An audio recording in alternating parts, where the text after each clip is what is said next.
Assalamualaikum warahmatullahi wabarakatuh. Perkenalkan nama saya Cenawai dengan NIM 1222099. Nah, pada kesempatan kali ini saya akan mempresentasikan hasil tugas individu saya itu mengenai klasifikasi status gizi balita di Kecamatan Andowia dengan menggunakan metode Cummins clustering. Nah, di sini kita bisa langsung saja. Nah, adapun eh, beberapa poin yang saya akan bahas itu saya sudah bagi menjadi 3 bab, yaitu bab pertama bagian pendahuluan, kemudian bab kedua bagian pembahasan, dan yang bab ketiga itu bagian kesimpulan. Nah, di sini yang pertama saya ingin menjelaskan mengapa saya mengangkat judul tersebut. Nah, di mana seperti kita ketahui bahwa status gizi balita itu mencerminkan kesehatan dan kesejahteraan masyarakat, serta mempengaruhi kualitas hidup di masa depan.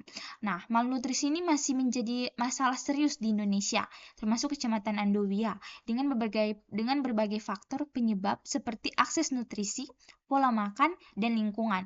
Nah, kurangnya pemahaman distribusi status gizi ini mendorong perlunya analisis lebih lanjut, di mana penelitian ini dengan menggunakan metode clustering untuk mengelompokkan balita berdasarkan karakteristik, serta guna mengidentifikasi pola-pola status gizi dan faktor yang mempengaruhi di wilayah tersebut.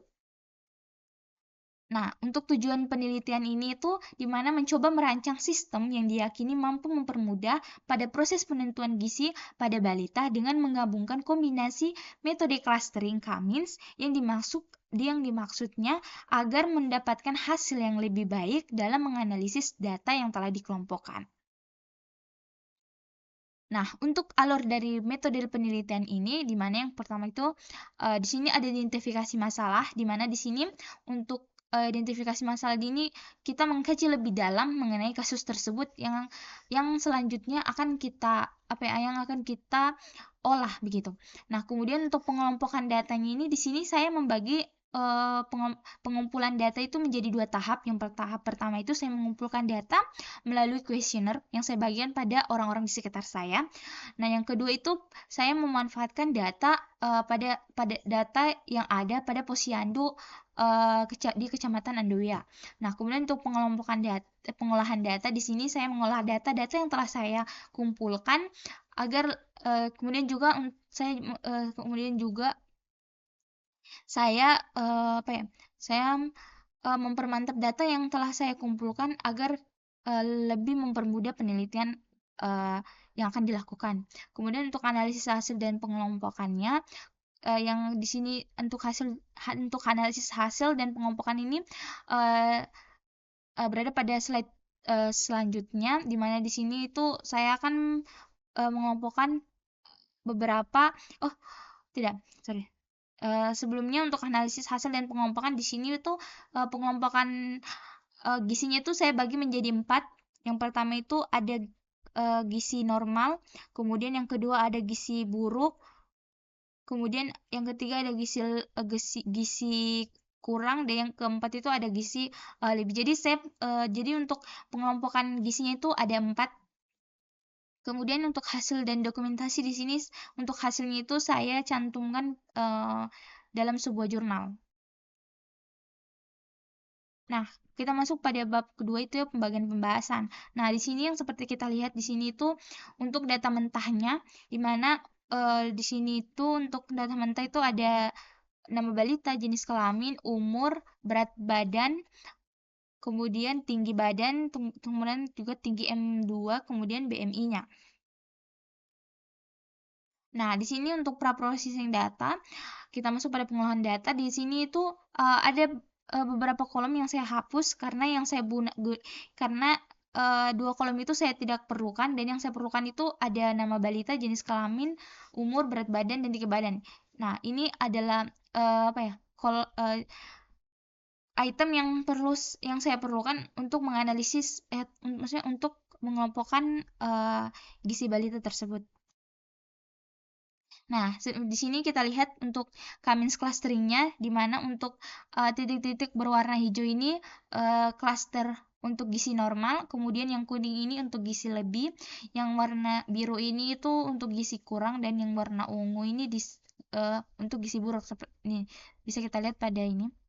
Nah, untuk yang merah-merah ini itu adalah titik sentroidnya, maksudnya titik tengahnya, jadi yang jadi pusatnya. yang jadi pusatnya. Nah, di sini kita bisa lihat bahwa di sini tuh hampir klasternya itu untuk pembagian klasternya itu kayak hampir sama yang kita lihat pada titik-titik ini, tapi kayaknya yang lebih untuk kalau kita menganalisa lagi kayaknya yang lebih banyak itu adalah pada titik klaster kurang dan klaster buruk. Nah, kemudian untuk elbow methodnya di mana di sini untuk garis titik elbow-nya ini menunjukkan pada klaster 4.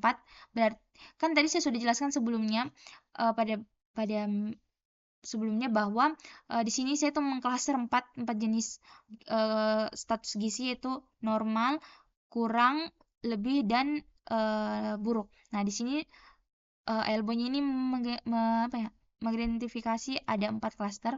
Kemudian untuk juga silhouette score-nya, skor tingginya tuh berada pada keempat, ada pada 4, misalnya di titik 4, berarti menunjukkan ada 4 klaster juga.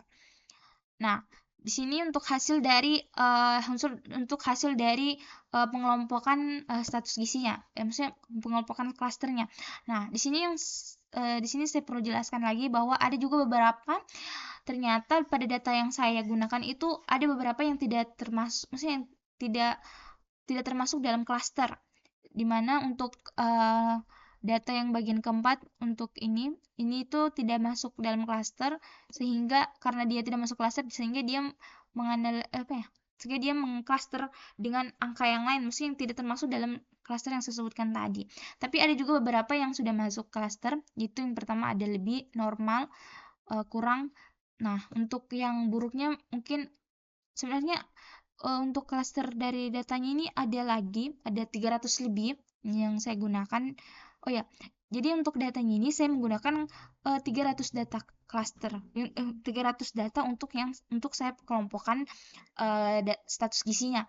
Tapi mungkin karena data saya mungkin masih dikatakan kurang banyak, jadi kalau untuk pas pengklasteran itu masih masih belum optimal, sehingga karena ada beberapa juga data saya itu yang tidak terklaster, contohnya seperti ini, data keempat, data ketujuh, sama data 15, 10, 11, dan 12. Mungkin untuk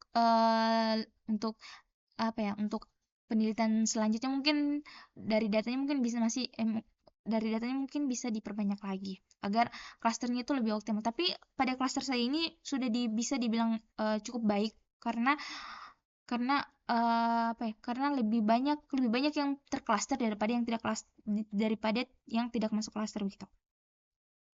Nah, untuk kesimpulan dari penelitian ini di mana pada status gizi balita di Kecamatan Dowe ini dapat diklasifikasikan dengan menggunakan metode Kamis berdasarkan umur, berat badan, dan tinggi badan, dan dengan 4 kategori, yaitu gizi buruk, kurang, normal, dan lebih.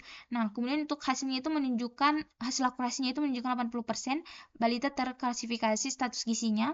Kemudian untuk penambahan distribusinya seperti jenis kelamin dan data kuesioner disarankan untuk memperkaya analisis dan yang mendukung strategi inversi gizi yang lebih efektif. Yang seperti yang saya bilang tadi, mungkin kalau sebenarnya untuk nilai akurasi ini masih bisa naik apabila datanya itu lebih banyak, apabila datanya itu diperbanyak lagi. Tapi karena data yang saya gunakan itu cuma 300, jadi nilai akurasinya itu masih cukup, nilai akurasinya itu masih bisa dikatakan cukup baik lah karena berada pada 80%.